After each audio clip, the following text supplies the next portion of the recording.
കളർകോട് വാഹനാപകടത്തിൽ മരിച്ച എടത്ത സ്വദേശി ആൽവിൻ ജോർജിന്റെ സംസ്കാരം തിങ്കളാഴ്ച നടക്കും. മെഡിക്കൽ കോളേജ് ക്യാമ്പസിൽ പൊതുദർശനത്തിന് വെച്ച മൃതദേഹത്തിൽ നിരവധി പേർ അന്തിമോപചാരം അർപ്പിച്ചു. തുടർന്ന് മൃതദേഹം മോർച്ചറിയിലേക്ക് മാറ്റി. ചികിത്സയിലിരിക്കെ ഇന്നലെയാണ് ആൽവിൻ ജോർജ് മരിച്ചത്.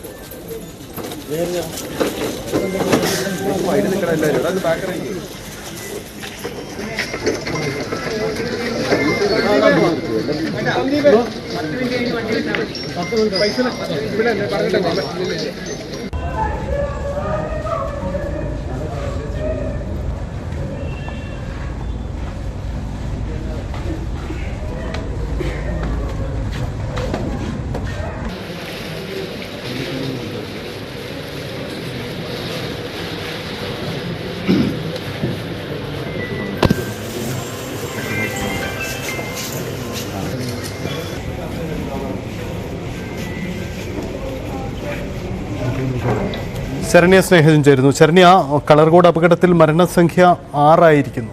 ഈ ആൽവിന്റെ മൃതദേഹം നടപടിക്രമങ്ങൾ പൂർത്തിയാക്കി നാളെയാണോ സംസ്കാരം നടക്കുക?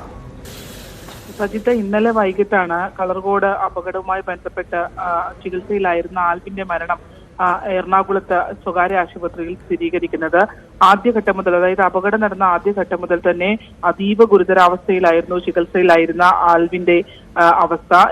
മാത്രമല്ല, ആലപ്പുഴ മെഡിക്കൽ കോളേജിൽ നിന്ന് പിന്നീട് ബന്ധുക്കളുടെ കൂടെ ആവശ്യാനുസരണം സ്വകാര്യ ആശുപത്രിയിലേക്ക് എറണാകുളത്ത് മാറ്റുകയും ചെയ്തു. പക്ഷേ ആൽവിന്റെ ജീവൻ നിലനിർത്താൻ കഴിഞ്ഞില്ല. ഇന്ന് പുലർച്ചയോടുകൂടി സ്വകാര്യ ആശുപത്രിയിൽ നിന്നും ആലപ്പുഴയിലേക്ക് എത്തിച്ചു. ഇൻക്വസ്റ്റ് നടപടികൾ പൂർത്തിയാക്കി ആലപ്പുഴ മെഡിക്കൽ കോളേജിൽ പോസ്റ്റ്മോർട്ടം നടപടികൾ 9:30 തീർന്നു.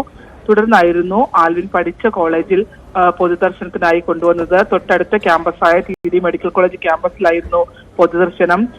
ഒരുപാട് ആളുകൾ ആൽവിന് അന്തിമോപചാരം അർപ്പിക്കാനായി എത്തി.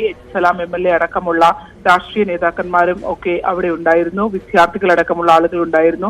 നമുക്കറിയാം, കഴിഞ്ഞ ദിവസം തന്നെ ക്യാമ്പസിൽ ഒരു ഞെട്ടൽ നിന്ന് ക്യാമ്പസ് ഇതുവരെ വിട്ടുമാറിയിട്ടില്ല. കാരണം കഴിഞ്ഞ ദിവസമാണ് 5 സഹപാഠികളായ വിദ്യാർത്ഥികൾ മരണപ്പെടുന്നത് സംഭവവും ഒപ്പം തന്നെ അവരുടെ മൃതദേഹങ്ങൾ അവിടെ പൊതുദർശനത്തിന് വെക്കുകയും ചെയ്തു. അതിനുശേഷം ഇന്നലെ വീണ്ടും അധ്യയനം ആരംഭിച്ചപ്പോഴാണ് വൈകിട്ടോടുകൂടി ആൽവിന്റെ മരണവും സ്ഥിരീകരിച്ചത്.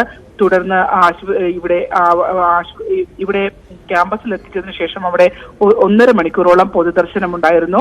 പൊതുദർശനത്തിന് ശേഷം എടത്വയിലെ വീട്ടിലേക്ക് കൊണ്ടുപോകുമെന്നാണ് അറിയിച്ചിരുന്നെങ്കിലും പിന്നീട് എടത്വയിലെ സ്വകാര്യ ആശുപത്രിയിൽ മോർച്ചറിയിലേക്കാണ് ഇപ്പോൾ മൃതദേഹം മാറ്റിയിരിക്കുന്നത്. തിങ്കളാഴ്ച വൈകിട്ടോടു കൂടിയാണ് സംസ്കാരം നടക്കുക. ആൽവിൻ ജോർജിന്റെ സംസ്കാരം നാളെ നടക്കും.